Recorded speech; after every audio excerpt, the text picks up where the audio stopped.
In a quiet town tucked between hills and rice fields, there lived a simple family, the Delgados. Nothing extravagant.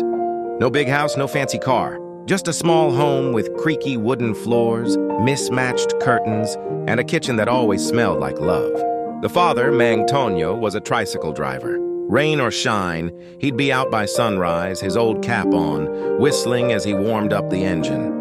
His wife, Aling Rosa, ran a small sari-sari store in front of their home, always greeting neighbors with a smile and a pack of Pancit Canton. Then there were the three kids. Elena, the eldest, always helping her mom tally coins at the store. Jacob, the quiet middle child who loved to draw on the back of old calendars. And Isaac, the youngest, the loudest, clumsiest, but with the biggest heart. Life wasn't easy. There were days they only had dried fish and rice for dinner. Days when Mang Tonyo's tricycle broke down, or when school fees arrived and the money wasn't enough. But never, not once, did they eat at separate times. They always waited for one another, always shared what little they had. Their family rule was simple: no one eats first. No one gets left behind. We're in this together. One year, a strong typhoon hit their town. The roof leaked. Water flooded their tiny bedroom. Books were soaked. Clothes were swept away. But even then, they stayed close, huddled together on the couch, wrapped in blankets, telling stories by candlelight. Life is hard, Mang Tonyo once said, but as long as we're together, we'll be okay. Years passed. The kids grew up.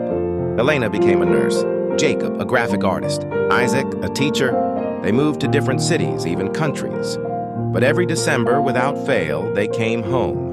No matter how expensive the airfare, no matter how long the bus ride, because that little house with the creaky floor, that was home. When Aling Rosa got sick, they didn't just send money. They took turns flying home to care for her. When Mang Tonyo could no longer drive, they repaired his old tricycle, not to use it, but to keep it in the yard like a monument to everything he sacrificed. One evening, they gathered around the old dinner table, now with spouses, children, and stories overflowing. And as Isaac raised his glass for a toast, he said, "We didn't grow up rich, but we had the richest kind of love, one that never left, one that always stayed." And as laughter and music filled the room, one truth echoed louder than anything. It was never about what they had. It was about who they had. Always each other, always family, always home.